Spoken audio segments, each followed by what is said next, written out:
Hello बच्चों, आ गए आप आपके अगले टॉपिक में वाष्प दाब। ठीक है, तो आज हम वाष्प दाब पढ़ेंगे। जैसा कि हेडिंग से ही पता चल रहा है, वाष्प दाब वाष्प के द्वारा लगाया गया दाब, वही है वाष्प दाब। मतलब यह कि जब किसी द्रव पदार्थ को क्या किया जाता है, गर्म। जब किसी द्रव पदार्थ को गर्म किया जाता है, द्रव पदार्थ मतलब है जल से। जब जल को गर्म करेंगे सर, तो क्या होगा, उसमें से वाष्प निकलेगी। वाष्प का मतलब है भाप। आम भाषा में वाष्प को हम क्या बोलते हैं, भाप बोलते हैं। भाप। यह भाप जब किसी पे दाब लगाता है, उसी को कहते हैं वाष्प दाब। वाष्प दाब मतलब साफ है कि जब किसी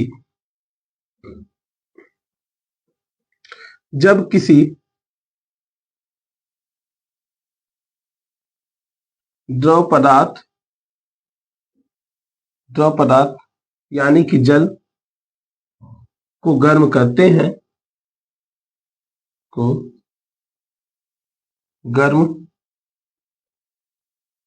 करते हैं, तो उसमें से वाष्प निकलती है। उसमें से वाष्प निकलती है और यह वाष्प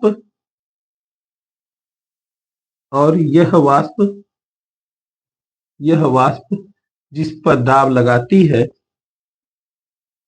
जिस पर दाब लगाती है जिस पर दाब लगाती है उसे वाष्प दाब कहते हैं।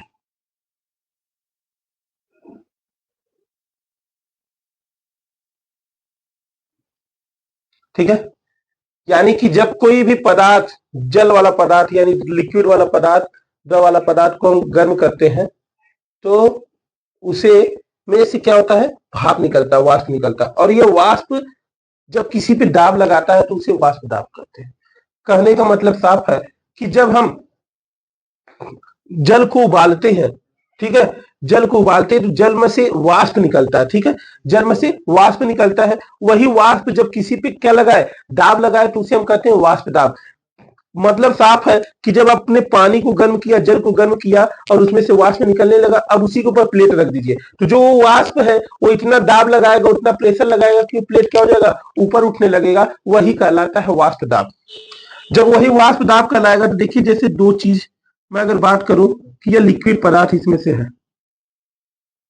कोई ए पदार्थ है, क्या है, ए पदार्थ है, तो इसका वाष्प दाब क्या होगा, इसका जो वाष्प दाब होगा वह पीए हो जाएगा।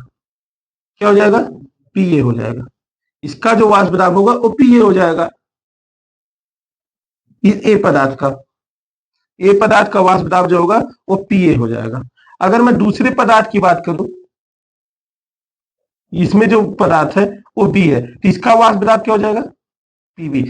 और दोनों को अगर मैं दोनों की बात करूं, दोनों वाष्पशील पदार्थ जो हैं, उन दोनों का वाष्प दाब की बात करूं, तो उन दोनों का वाष्प दाब क्या हो जाएगा, उन दोनों का जो वाष्प दाब होता है वो पी बराबर पीए प्लस पीबी हो जाएगा। सिंपल सी बात है, पीए प्लस पीबी होगा। इसको कैसे कहते हैं, इसको समझिएगा।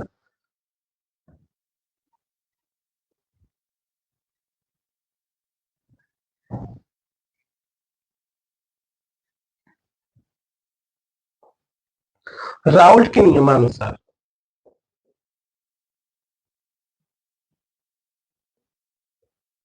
राउल्ट के नियम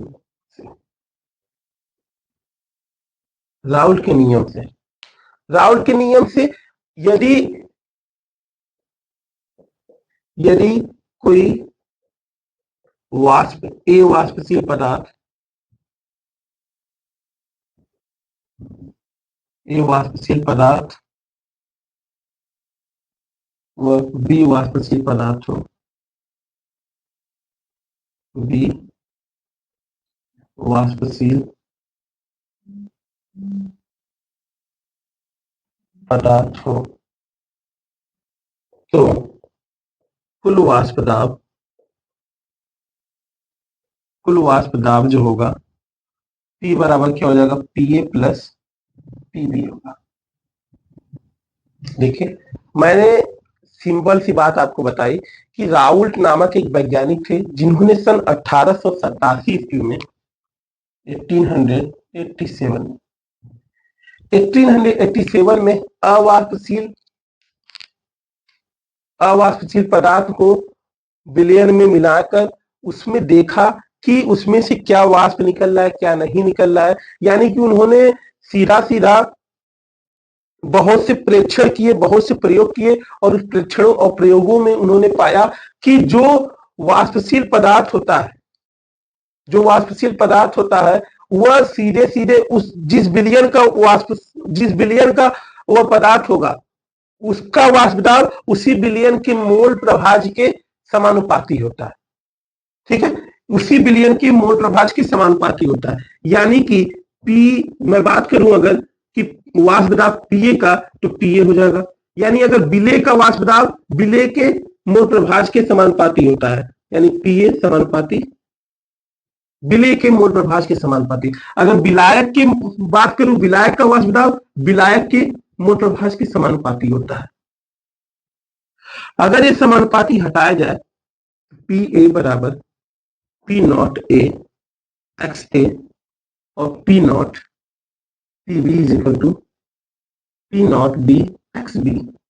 ये जो पी ए और पी बी है मेरे दोस्त, ये जो पी ए और पी बी है, ये दोनों शुद्ध अवस्था में रहते हैं। शुद्ध अवस्था का मतलब होता है कि ऐसा पदार्थ जो घुल सके, शुद्ध अवस्था में। शुद्ध अवस्था में सन 1887 ईस्वी में राउल्ट ने अपने नियमों में यह बताया हमें कि जब कोई भी विलेय पदार्थ होगा उसका जो वाष्प दाब होगा उसी विलेय पदार्थ के किसके बराबर होगा, उसी विलेय पदार्थ के मोल प्रभाज के समानुपाती होगा। अगर मैं विलायक की बात करूं, विलायक का वाष्प दाब विलायक के मोल प्रभाज के समानुपाती होगा। ये चीजें समझने के बाद हमें यह पकड़ना होगा कि इसमें दो नियम है, दो शर्तें हैं। अब उन दोनों नियमों और शर्तों को इन्हीं के अनुसार हम लोग समझेंगे। ये समीकरण 1 समझ लीजिए, ठीक है, इनको हमें याद रखना है। इसके बाद दो परिस्थितियां आती हैं, दो नियम। रूल नंबर फर्स्ट, अगर रूल नंबर फर्स्ट की बात करूं, कोई वाष्पशील पदार्थ को वाष्पशील पदार्थ में मिलाया जाए। ठीक है, अगर कोई वाष्पशील पदार्थ को वाष्पशील पदार्थ में मिलाते हैं तो क्या होता है। तो जब वाष्पशील पदार्थ को वाष्पशील पदार्थ में मिलाएंगे तो क्या होगा, उसका तापमान में क्या होगी, जब वाष्पशील पदार्थ मिलाएंगे, यानी ए वाष्पशील पदार्थ है, वाष्पशील पदार्थ है, इसी में बी वाष्पशील पदार्थ को मिलाया गया है।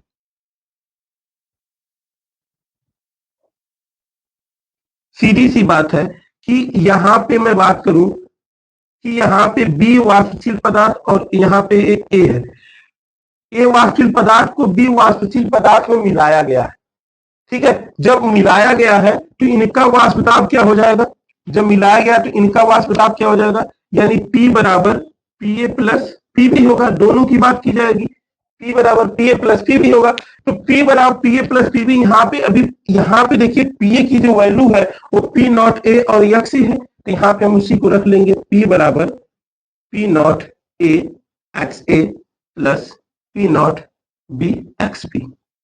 यही आपका क्या आ गया, पहला जो रूल है, पहले रूल से जो फार्मूला हमारा निकला है कि जब कोई वाष्पशील पदार्थ को वाष्पशील पदार्थ में मिलाया जाए, किन्हीं भी पदार्थ को, जैसे जल में हमने क्या किया, जल एक वाष्पशील पदार्थ है, उसी में हमने दूध को मिला दिया।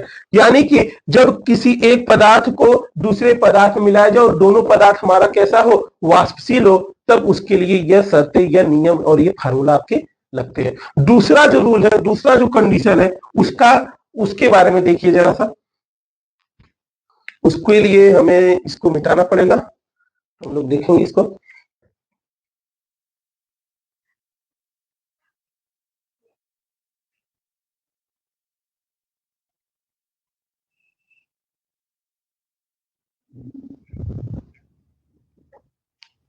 रूल नंबर जो है सेकेंड, रूल नंबर सेकेंड में क्या करता है समझ लीजिए पहले। रूल नंबर सेकेंड में कहता है कि कोई अवाष्पशील पदार्थ ए को बी वाष्पशील पदार्थ और जो ए है अवाष्पशील है, अवाष्पशील है। तो कह रहा है ए अवाष्पशील पदार्थ को बी वाष्पशील पदार्थ में मिलाया गया। क्या कह रहा है कि ए अवाष्पशील पदार्थ को अवाष्पशील पदार्थ को बी वाष्पशील पदार्थ में मिलाया गया।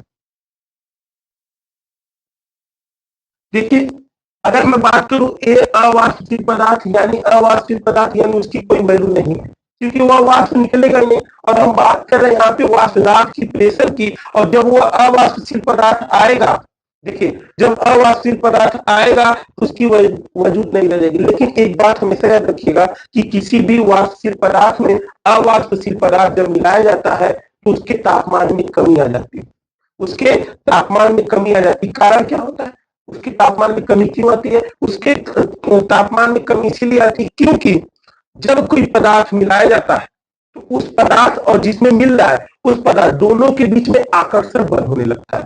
क्या होता है? दोनों के बीच में आकर्षण बल होने लगता है जिसके कारण तापमान में कमी आ जाती है। ये आपके कारण है कि अवाष्पित पदार्थ को वाष्पित पदार्थ में मिलाया जाएगा तो उसके तापमान में क्या होगा? उसके तापमान में क्या कमी आ जाएगी। कमी क्यों आएगी? क्योंकि दोनों पदार्थों के बीच आकर्षण बल लग जाता है।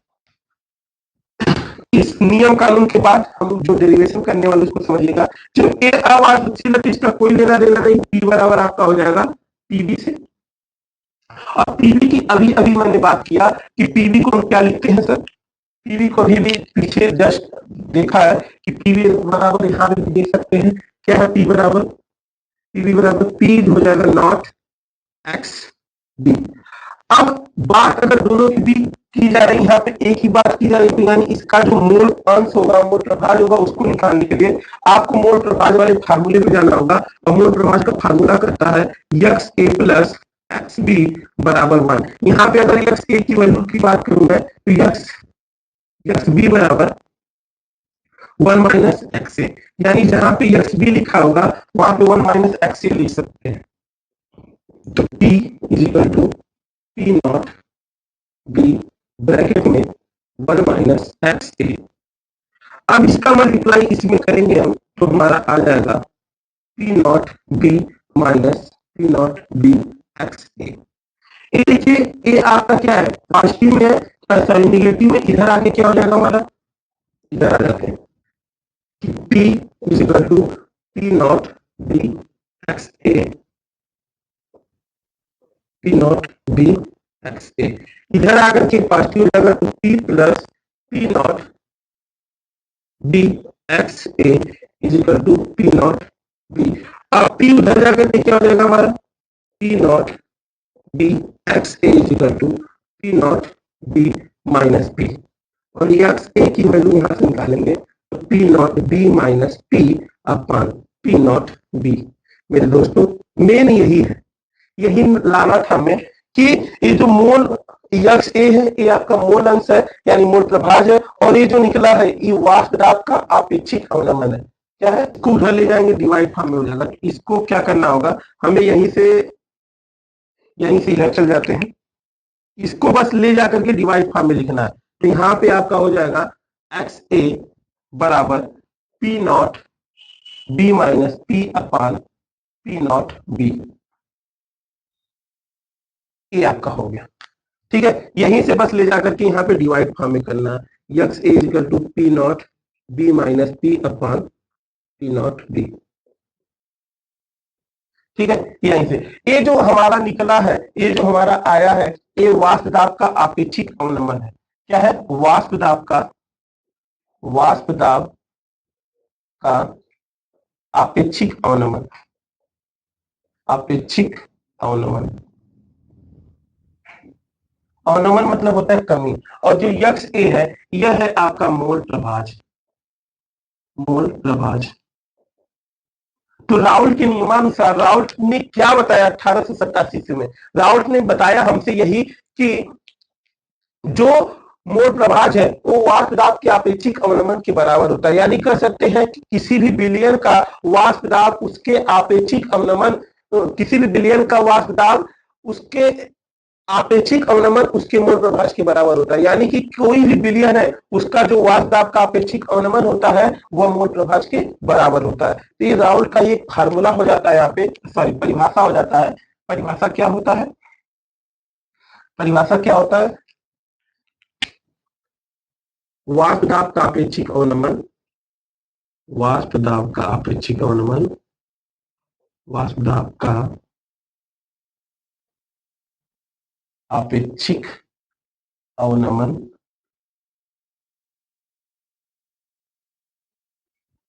मोल प्रभाज के बराबर होता है। बराबर।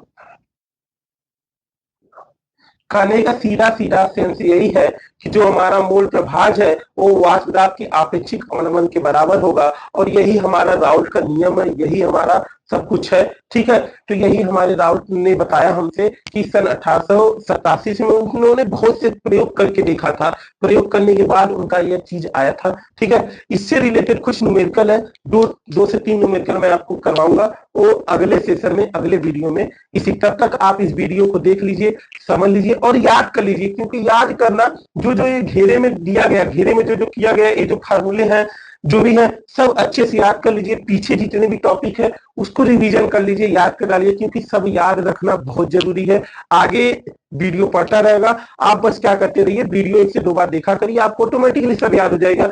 मैं इतना छोटे से छोटे रूप में परिभाषाओं को लेके आ रहा हूँ इसीलिए ताकि आपको केमिस्ट्री क्या लगे, एकदम हलवा लगे। क्योंकि मेरा एक कहना है कि केमिस्ट्री क्या है, हलवा है। तो हलवा उसको बनाने के लिए आपको पढ़ना पड़ेगा। ठीक है, अभी से हम लोग अगर लग जाएंगे पर डे थोड़ा बहुत पढ़ेंगे तो एक दिन ऐसा आएगा कि आपको पेपर से पहले केमिस्ट्री एकदम हलवा लगने लगेगा। और जो लोग कहते हैं कि पेपर हैक करना है, पेपर एक करना है या पेपर को लीक करना है, ऐसा कुछ नहीं है, ऐसा कुछ होता भी नहीं है। ठीक है, ना पेपर हैक होता है ना पेपर लीक होता है। यूपी बोर्ड या रहे या सीबीएसई बोर्ड रहे या कोई भी रहे, पेपर कभी लीक उक नहीं होता। आप मेहनत करिए इतना कि पेपर में कुछ आए उसको फोड़ना तोड़ना है। ठीक है, आज आज के लिए इतना ही। जय हिंद।